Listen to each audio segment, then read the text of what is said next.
Hey guys, subscribe for daily content. And if you're shopping for gear, make sure you check out the description for the newest items at some of the very best online retailers. There's also links for some of the items that I personally recommend. Thanks!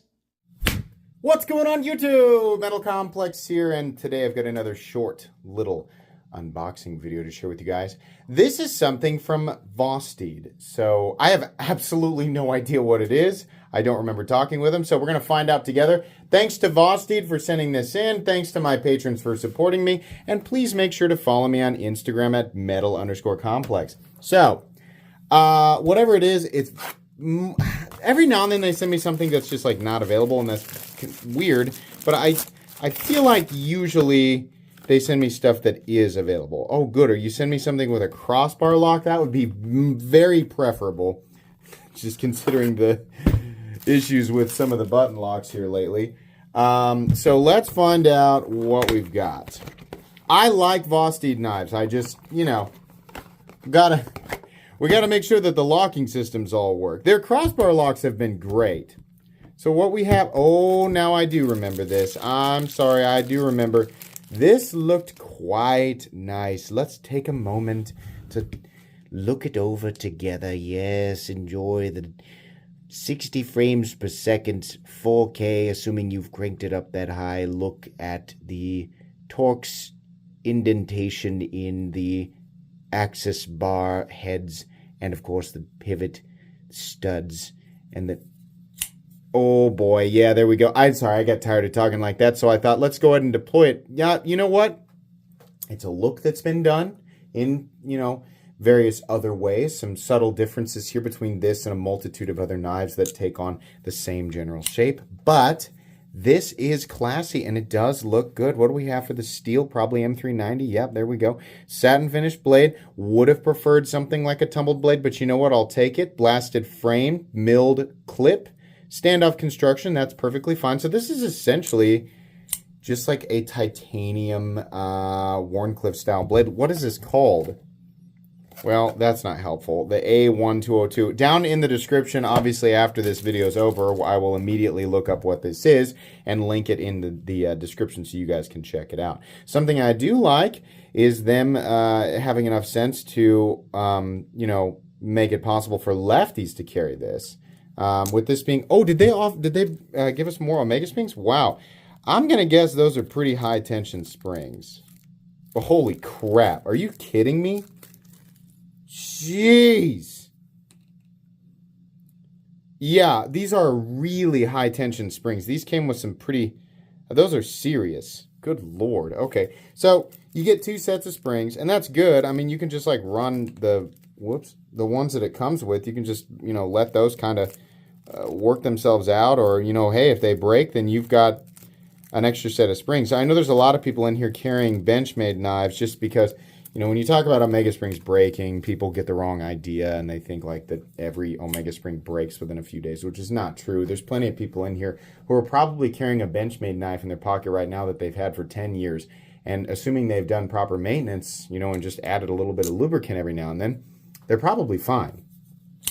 Blah, blah, blah. Put the gauntlet on, Metal Complex. We're here for blood. All right. I mean, if you're here for blood, that's ironically the reason for the gauntlet. They have never had an issue with crossbar locks, at least on my channel. Yeah, this is completely fine. Vosteed makes a good crossbar lock.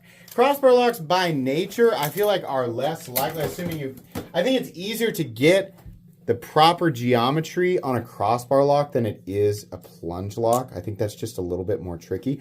I gotta be honest with you guys, I like this. I think this is pretty cool, and it looks good. And knowing Vosteed, it probably has a reasonable price tag on it. How's the lockup? Oh, nice and solid. Very good. What do we have in here? What do we have here? That looks like bearings to me. Oh, yes, you can see. It's bearings. That's fine. I think bearings are great. I just thought maybe there's a chance they've got phosphor bronze in there. Considering the detent is created by that Event Horizon of the rounded tang and the crossbar lock, the front flipper actually works really well. Okay. No idea what they're heat treating the M390 to.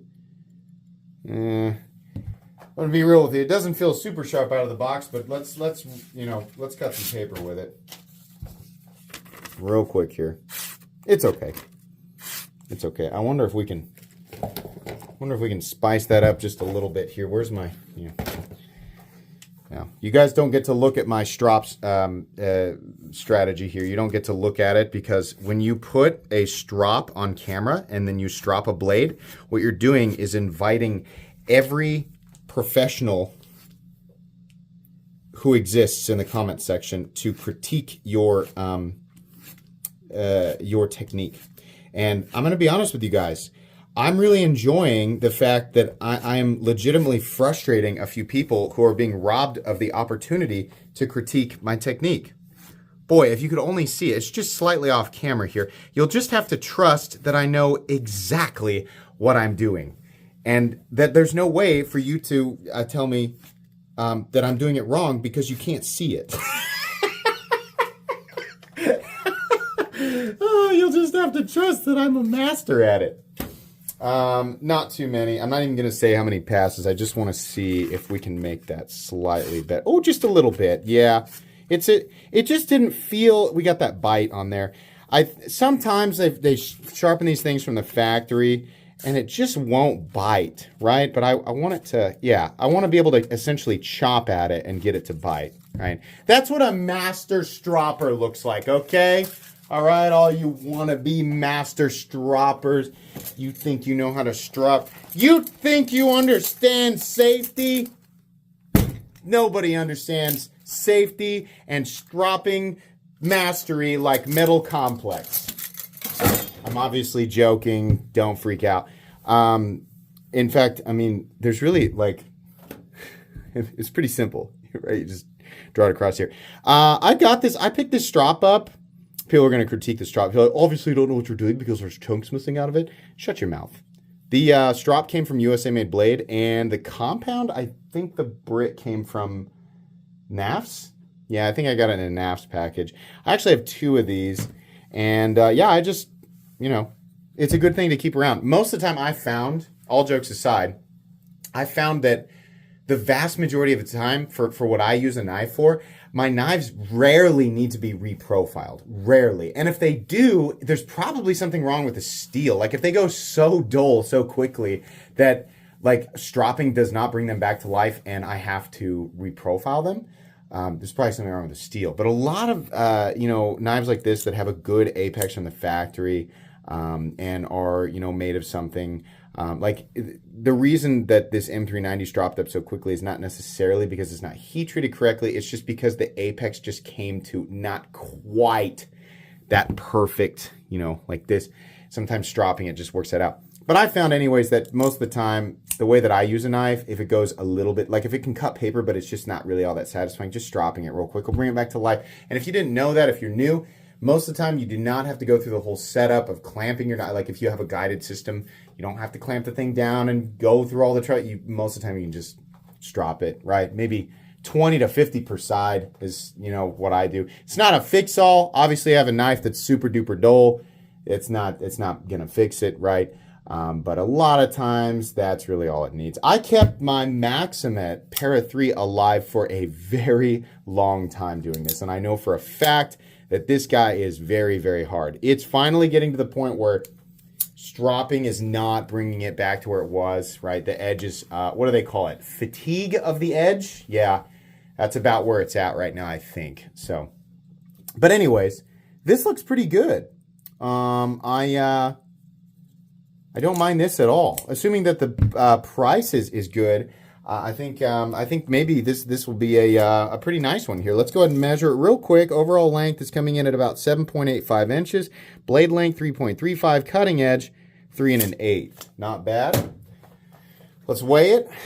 Boy, I can't wait to read the comments under this video. If you deprive somebody of an opportunity to critique, man, talk about lighting a gas fire in a dry field.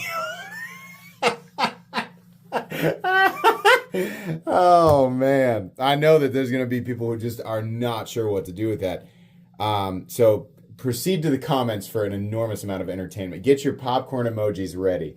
3.49 ounces there. Not bad at all. Yeah, that was pretty good. Okay, this is just an unboxing and first impressions. I don't even know why I say this anymore. People miss the point entirely too fast. You'll get a full comprehensive review of this knife a few weeks down the road. Thanks so much to Vosteed for sending it in. Like I said, links in the description. Please make sure to follow me on Instagram at metal_complex. If you enjoyed this video, leave a like. If you'd like to check out my other content, I do, of course, have lots of videos of knives that are either expensive or inexpensive that I do or don't like, so check those out. And if you enjoy all my content, go ahead and click on that Metal Complex logo right there and subscribe because there's definitely more coming. Thanks again for watching, everybody, and have a great day.